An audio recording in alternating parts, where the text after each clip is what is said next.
Primeira Tessalonicenses, capítulo 1, versículos de 5 a 10. 1 Tessalonicenses, capítulo 1, versículos de 5 a 10.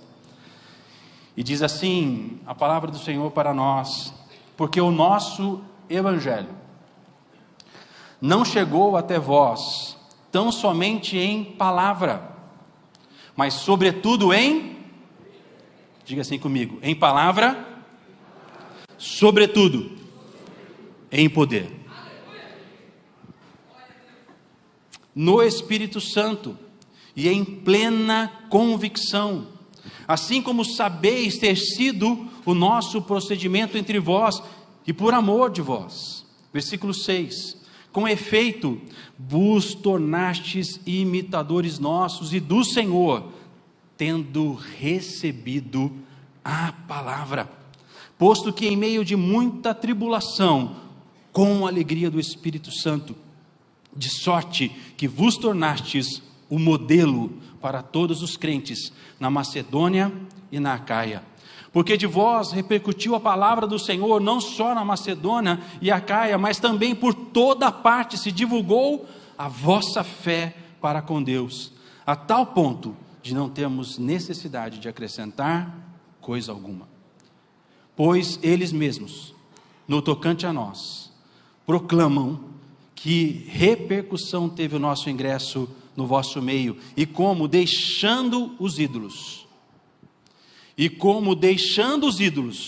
vos convertestes a Deus, para servirdes o Deus vivo e verdadeiro, e para aguardardes dos céus o seu Filho, a quem ele ressuscitou dentre os mortos, Jesus, que nos livrará da ira vindoura. Deus, essa é a tua palavra, Deus. Gera poder em nossos corações para receber a tua palavra, Deus, e que nós sejamos imitadores e modelos, porque temos plena convicção em Cristo Jesus, em nome de Jesus, amém. Quando nós olhamos para a igreja de Tessalonicenses, essa carta que foi escrita pelo apóstolo Paulo, nós estamos falando de uma igreja jovem, uma igreja que acabara de nascer, uma igreja que Paulo, Silas e Timóteo, nas suas viagens, passa ali. Mas precisamos recordar que aquela igreja nasce porque Paulo tem um sonho. E naquele sonho um homem diz assim para ele: passa a Macedônia e ajuda-nos. Ou seja, já havia a proclamação do evangelho, mas precisava agora de bases para o nascimento de uma igreja. Então ali nasce uma igreja jovem, uma igreja que tinha uma característica tão forte que Paulo, a se referir à igreja de Tessalonicenses, diz assim: a igreja que está em Cristo. Então eles foram ali impregnados pela verdade de Cristo, a tal ponto que eles estavam em Cristo. Era uma verdade sobre a igreja de Tessalonicenses. Os ataques externos dos falsos mestres ainda não eram uma realidade nesse contexto do capítulo 1, do qual nós trabalhamos hoje. Por ser uma igreja jovem, está vivendo muitas vezes o que nós denominamos do primeiro amor. Então era uma igreja que estava no primeiro amor, vivendo aquela comunhão entre os santos, vivendo aquela promessa, vivendo a esperança viva de Jesus Cristo em seus corações. Uma igreja marcada principalmente por uma devoção a Deus, mesmo tão jovem, uma igreja tão nova, mas uma igreja que ama profundamente o Senhor. É interessante porque nós precisamos olhar para Paulo. Paulo foi o apóstolo que fundou essa igreja, que deu vida a essa igreja. E o apóstolo Paulo é descrito no livro História Eclesiástica, do historiador do primeiro século, Eusébio de Cesareia, e diz assim a respeito de Paulo: depois disso Paulo, aquele vaso escolhido, presta atenção aqui, é um historiador falando, amém, irmãos? Não é a Bíblia falando. Mas é um historiador. Olha o que o historiador diz: não por homens, um vaso escolhido não por homens, nem por intermédio dos homens, mas pela revelação do próprio Jesus Cristo e de Deus o Pai, que o ressuscitou dentre os mortos. É destacado como apóstolo, sendo honrado com um chamado por meio de uma visão e de uma voz de revelação proveniente do céu. Então o que existia na vida de Paulo era uma voz de revelação proveniente do céu. Por isso ele diz, quando nós usamos o texto da ceia, porque o que eu recebi do Senhor, isso também vos entreguei. O apóstolo Paulo recebeu o Evangelho, e o Evangelho gerou raiz no coração de Paulo. Mas havia características pela qual o Evangelho poderia produzir esta vida em Paulo, e não somente em Paulo, mas sobre todos aqueles que passaram a receber a palavra e o Evangelho de Cristo. A Tessalônica foi uma das cidades da Macedônia, para quem não conhece assim muito geograficamente, ali na antiga Grécia. Então era uma região onde existiam judeus e gregos. E a igreja nasce exatamente pela conversão de gregos e judeus, e eles passam agora a receber a palavra do Senhor, a receber o Evangelho de Cristo. Lembra-se então que Paulo chega ali porque o homem de Deus disse para ele: passa a Macedônia e ajuda-nos. Então ele estava ali cumprindo o seu chamado, assim como fora dito, de proclamar a voz da revelação do Evangelho de Cristo sobre aquele lugar. E assim a igreja nasce. Paulo e seus discípulos, Silas e Timóteo, logo passaram a ser perseguidos, irmãos. Por quê? Porque Paulo veio trazer uma verdade viva aos corações. E quando a verdade começa a ser estabelecida, ela começa a gerar mudanças de vida, de comportamento, de pensamentos, de posturas. E ali todo o sistema econômico, político começou a ser transformado. Por quê? Porque agora as pessoas estavam sendo rendidas à palavra, e a palavra é o Evangelho, e o Evangelho é o poder de Deus para transformar o pecador. Então a realidade começou a ser transformada, a forma de agir, a forma de pensar, a forma de falar, e ali você começa a ver uma transformação. E logo os judeus começaram a perseguir Paulo, Silas e Timóteo, a tal ponto que Paulo então vai para o sul, para a região da Acaia. E ali ele continua proclamando o Evangelho de Cristo. E por isso que na carta aos Tessalonicenses nós vamos ver ele falar da Macedônia e da Acaia diversas vezes. O que precisamos entender é que a carta tem então uma finalidade de manter contato e compartilhar com a jovem igreja a base de uma vida cristã centrada em Cristo e no seu Evangelho.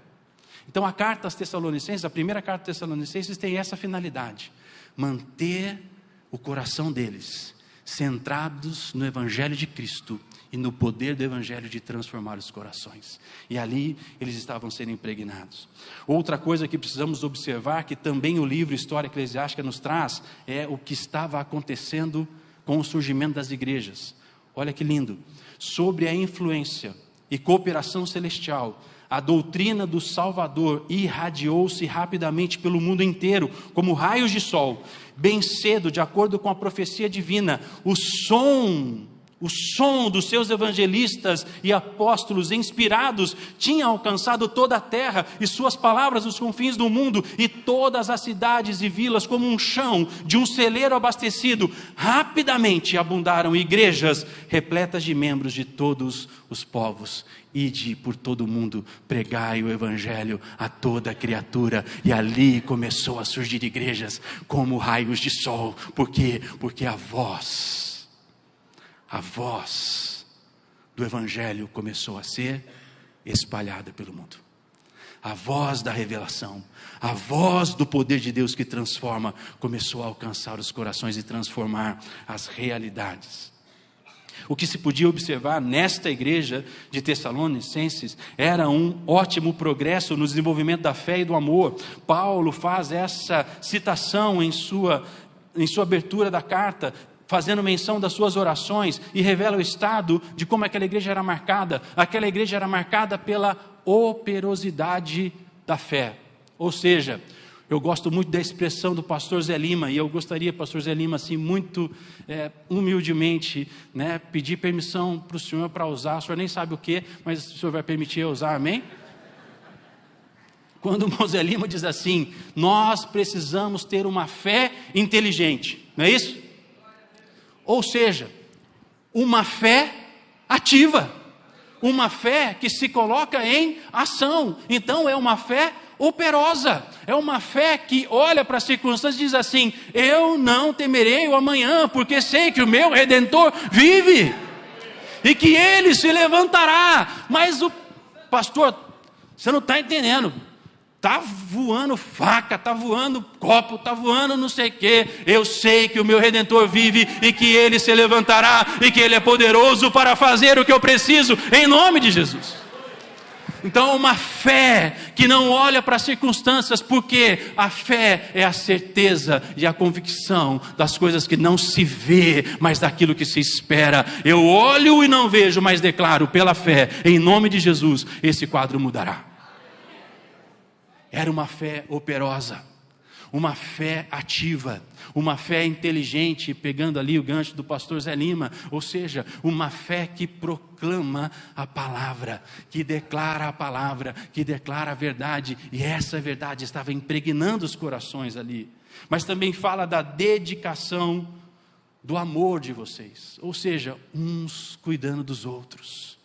Como nós dissemos hoje, como disse o pastor Ayrton, uma família. Sabe aquela família que você percebe que o outro está triste?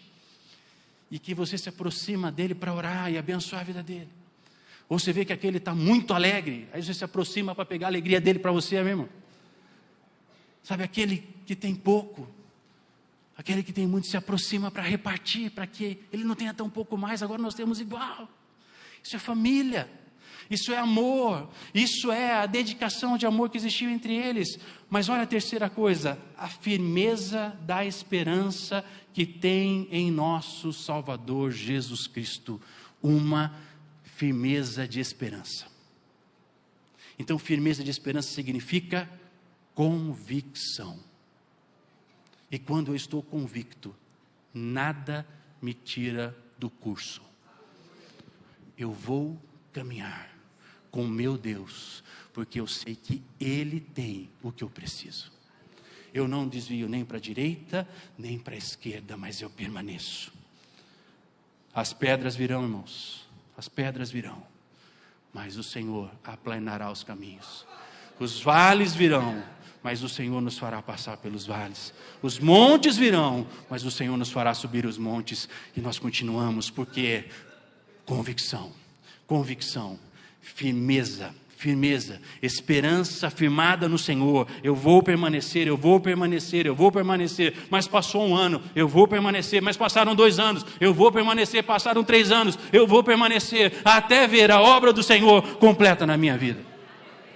Então eu não desisto, eu não olho para trás, eu não tiro a mão do arado, eu permaneço, porque firmeza da esperança no nosso Salvador Jesus Cristo.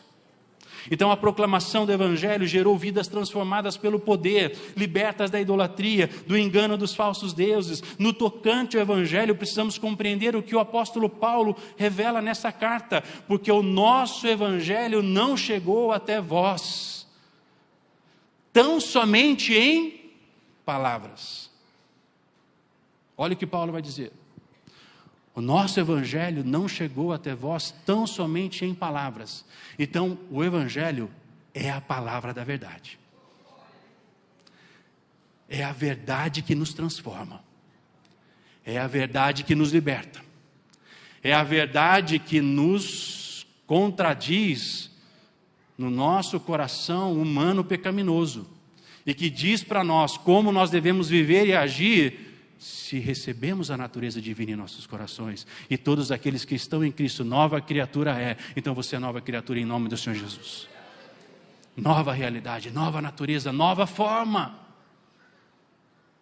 Porque agora nós estamos sendo transformados na mente.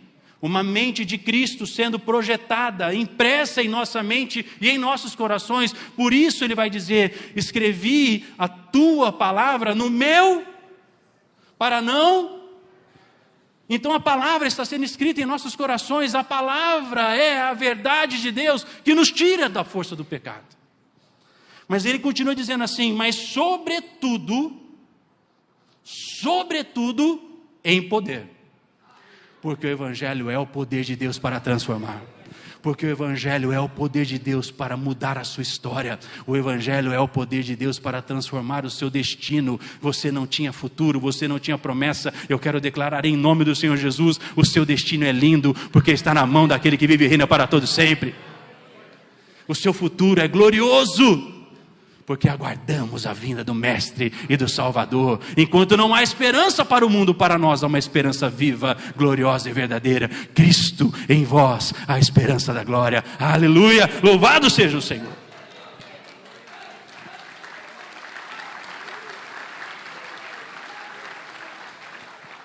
Então ele diz, sobretudo em poder. Mas perceba isso, no Espírito Santo. Por quê, queridos? Porque Jesus ascendeu aos céus, mas ele disse, eu enviarei o outro Consolador, e este vos ensinará. Então a palavra do Senhor nos é ensinada pelo Espírito Santo. Nós somos convencidos pelo Espírito Santo a respeito da palavra, a respeito da verdade. E porque o Espírito Santo está agindo em nós, nós somos transformados de dentro para fora. E aquele homem que era ogro, já não é ogro mais. Ô pastor, mas tinha que pegar justo no meu pé hoje. Irmãos, por favor, entendam isso. A nova natureza revela Cristo em nós, amém? De todas as ações de Cristo, quantas vezes você viu Cristo bravo? Uma vez só. Nas outras vezes, o que você vê de Cristo? Mansidão, tranquilidade, amor, falta de julgamento. Vamos ser sinceros, irmãos. Jesus baixou a cabeça, não baixou? Começou a desenhar na terra, amém? Ele diz assim, quem não tiver pecado, atire a primeira pedra. De todos que estavam ali, quem não tinha pecado? Quem podia tacar a pedra? E o que ele optou? Em perdoar. Você está entendendo? Então nós precisamos ser transformados, irmãos. Sim, nos nossos temperamentos. Sim, transformados no nosso temperamento. Nós éramos homens bravos, mas fomos acalmados pelo poder da glória de Deus, porque agora há uma nova natureza. Deixa eu pegar no pé das irmãs, amém, irmãos? Senão os fortes depois não deixam eu vir para o culto. Depois o Rodrigo fala que eu não posso vir para o culto, e só pego no pé dos fortes. Escolhidas, amém? Quem já presenciou uma goteira? Deixa eu só melhorar a pergunta, amém, irmãos? Quem já dormiu num quarto com goteira? Você conseguiu dormir? Por que você não consegue dormir? Aquele negócio começa um sonzinho baixo, sabe assim? Até começa, parece que você vai dormir. Tic, tic. Só que daqui a pouco aquilo começa. Toque, toque, toque. Daqui a pouco é uma bigorna batendo do seu lado. É uma gotinha, mas é uma bigorna. E pem, e pem, e pem, e pem. E seu sono vai embora. Irmãos, sabe quando a palavra de Deus diz assim, não seja mulher rixosa? É a gota mesmo. Começa com uma goteira e termina com uma bigorna mesmo. Posso vir nos fortes agora, Rodrigão? Está liberado? Sabe, irmãos, eu amo os homens. Posso confessar para vocês uma coisa? Lá em casa eu não troco nem lâmpada. Mas esse final de semana eu falei assim, não, eu vou mudar essa realidade, vou trocar a lâmpada. E troquei a lâmpada da sacada da minha casa. 3 meses queimado, irmãos.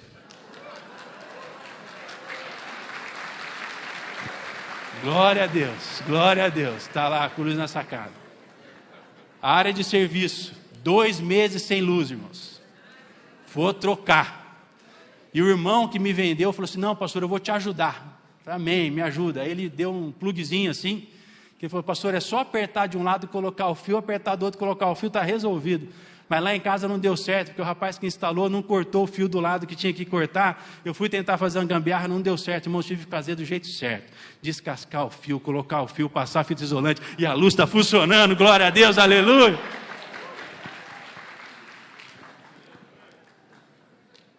Lição prática para os fortes, amém, irmãos? Troca a lâmpada da sua casa.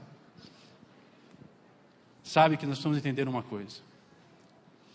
O Evangelho é o poder que nos transforma e que nos faz de novo. E aquilo que nós não éramos capazes de fazer, pelo poder do Espírito Santo, nós nos tornamos capazes de fazer. Se nós éramos mentirosos e não tínhamos a capacidade de deixar a mentira, pelo poder do Espírito Santo, a mentira não estará mais na nossa vida. A verdade estará estabelecida e da nossa boca só sairá palavras que glorificam e exaltam o Senhor, e nenhuma palavra torpe ou palavra que ofende a santidade de Deus em nossas vidas. Então o Evangelho é, sobretudo, o poder de Deus, mas que gera uma plena convicção. E o que é essa plena convicção? Firmeza e certeza da esperança em Cristo Jesus, na revelação de Cristo em vós, da nova realidade da nossa vida, da revelação da nova natureza, a natureza de Cristo em nós. Então nós passamos a estar firmados na rocha, que é Jesus Cristo. E agora, as decisões que tomamos pela direção do Espírito Santo, pela sua palavra. O que diz a palavra do Senhor a respeito disso? Eu vou buscar a palavra do Senhor, vou orar por aquilo, e o Espírito Santo vai direcionar o meu coração, trazendo paz e trazendo luz para aquela situação. Então eu paro de agir na força do meu braço. Uns confiam em carros, outros confiam em cavalo, mas eu farei menção do nome santo do nosso Deus Todo-Poderoso. Então eu começo a apresentar as minhas necessidades ao Senhor e Ele começa a me responder. E isso gera plena convicção, uma certeza absoluta de que eu terei do Senhor resposta e direção para as nossas vidas. E é interessante porque esse processo foi tão poderoso na vida dos fiéis, que eles se tornaram imitadores nossos e do Senhor. Olha o que Paulo vai dizer deles. Eles se tornaram imitadores nossos e do Senhor, ou seja, o discipulado genuíno, porque o discipulado genuíno não faz ninguém ser parecido comigo, me faz ser parecido com Cristo, e porque Cristo está sendo impregnado em nossos corações, nós começamos a ser cristãos, pequenos cristos, parecidos com Ele. Agimos como Ele, amamos como Ele, respondemos como Ele, caminhamos como Ele. Ele era santo, santo, santo, e nós vamos andar em santidade, em amor. Ou seja, nós passamos a ser imitadores de Cristo. Mas é interessante porque ele fala também que eles se tornaram modelos aos crentes e para o mundo. Veja, modelos para os fiéis, para que pela fé outras pessoas pudessem imitar a fé deles, mas agora eles se tornaram modelos para os de fora. Meus queridos irmãos, em nome do Senhor Jesus, que as pessoas olhem para nós e vejam Cristo, e aquilo que temos nós vamos oferecer a elas. Nós não temos ouro, nós não temos prata, mas aquilo que nós temos, nós te damos. Levanta e anda em nome do Senhor Jesus, ser liberto das suas cadeias, e ali está a vida de modelo, aqueles que proclamam a verdade do Evangelho, que amam a verdade do Evangelho, e liberam palavra de vida, de libertação, de transformação. Aonde você está, o seu condomínio não vai ser mais o mesmo, a sua vizinha não vai ser mais a mesma, o seu trabalho não vai ser mais o mesmo. Por quê? Porque você se torna modelo, imitadores de Cristo e modelo para os fiéis. Meus irmãos, como eu amo os modelos aqui da igreja. Rapaz, eu amo os modelos aqui da igreja. Como eu amo os modelos aqui da igreja. Eu olho para os meus irmãos e falo assim: ô Jesus, eu queria ser tão parecido com ele, no jeito dele, naquilo que faz. Pai, cada um de vocês impregna o meu coração. Como eu amo ver cada um de vocês. Eu amo isso. Eu amo olhar para a igreja do Senhor Jesus e ver o quanto que Deus tem transformado os corações. Eu gostaria tanto de ser igual. Eu queria ser igual o pastor Ranieri, assim, sabe? Que dá aquela andada assim, né? Como ele faz aqui, né?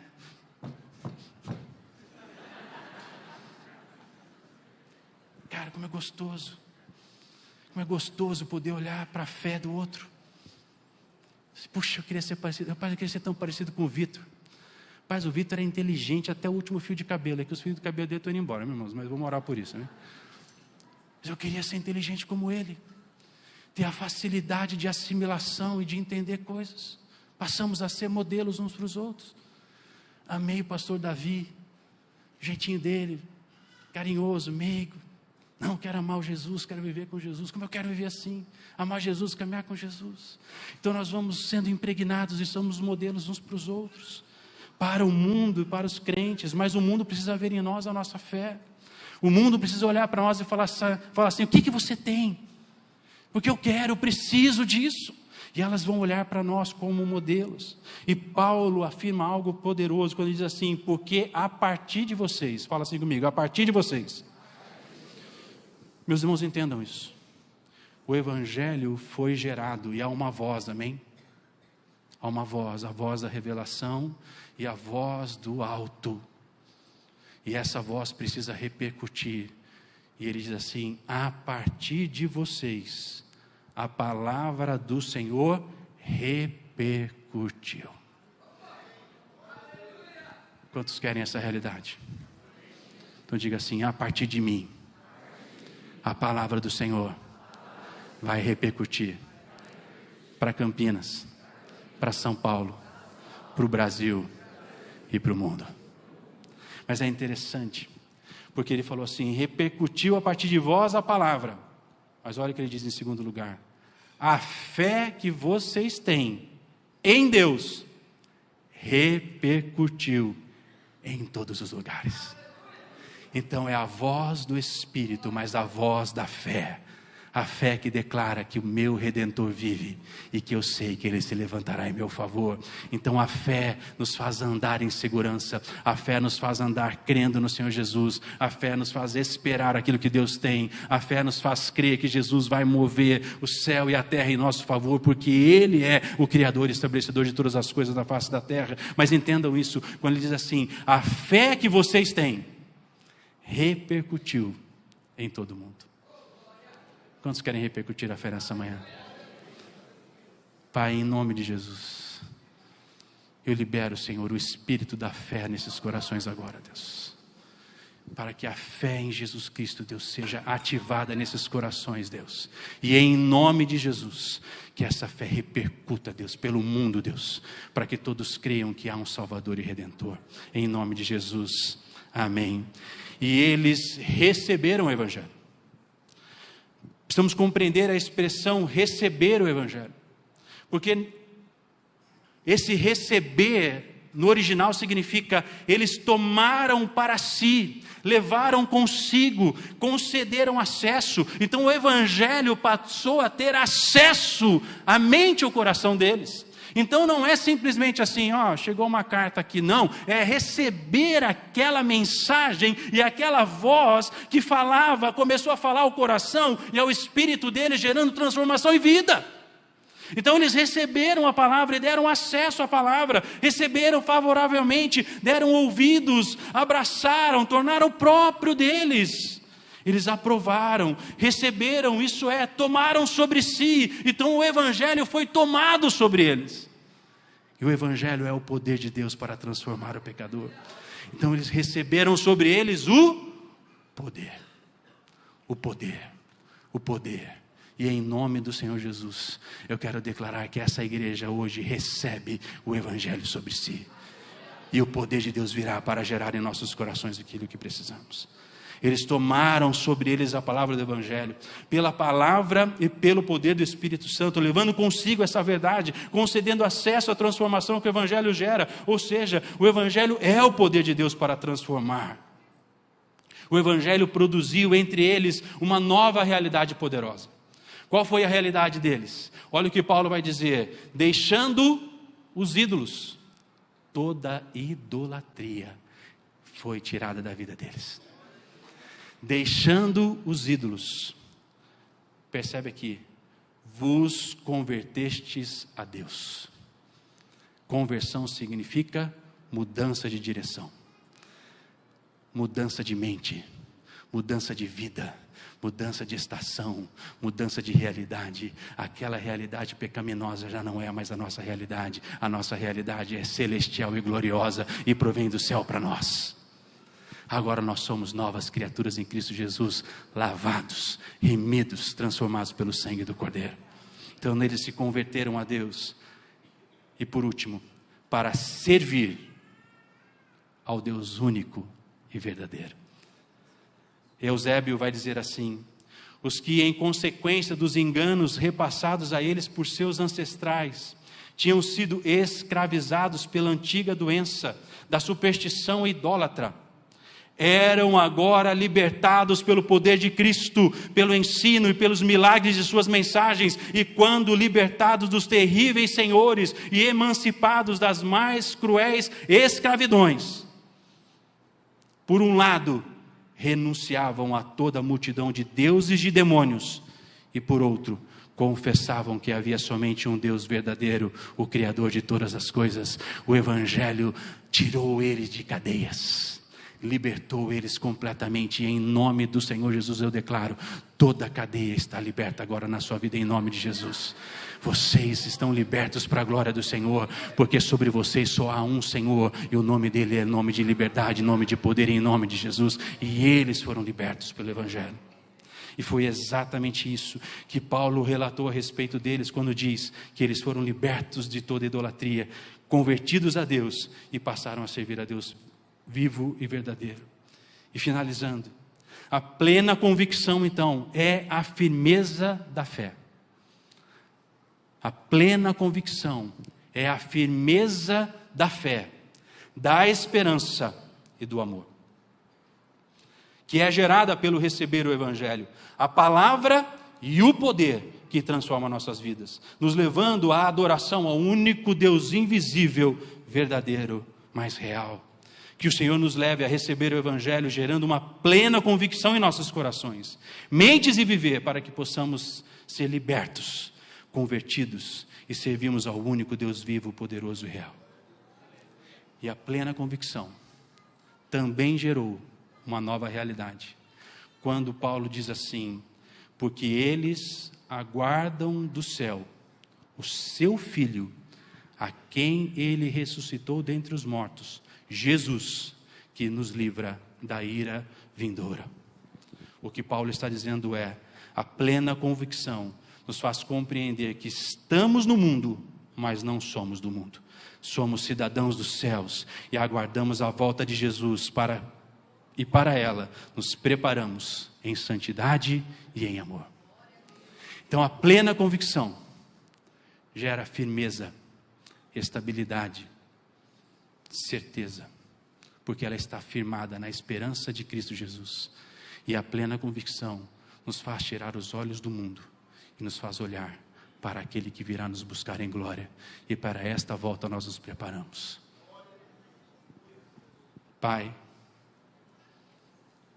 nessa manhã, Deus, eu oro pelos meus irmãos, para que assim como foi com a igreja em Tessalonicenses, nós possamos ver, Deus, a plena convicção gerada em nossos corações.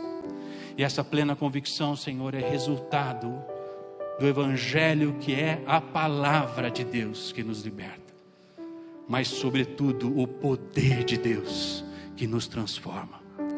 Ó Deus, em nome do Senhor Jesus, gera plena convicção em nossos corações, para que nós estejamos firmados na esperança do Salvador, para que nós estejamos firmados na esperança daquele que está nos transformando por amor e por graça, firmados, Deus, na esperança daquele que virá nos buscar, que tem nos ataviado, que tem nos preparado, tem nos adornado com santidade. Ó Deus, em nome de Jesus, faz isso na minha vida em primeiro lugar, Deus, eu preciso disso, Senhor. Mas faz isso na vida dos meus irmãos, Deus, para que todos nós possamos, naquele dia glorioso, Deus, no dia da vinda da ira do Senhor, nós sejamos julgados como grandes e pequenos, mas aprovados para estarmos contigo nas bodas do Cordeiro, e ali ceiarmos contigo eternamente. Ó Deus, prepara o nosso coração, gera plena convicção em nossas vidas, Deus. Eu oro pela minha igreja, Deus, e eu te peço plena convicção, Deus, como resultado da palavra mas sobretudo do poder sobre nós, em nome de Jesus. Amém e amém.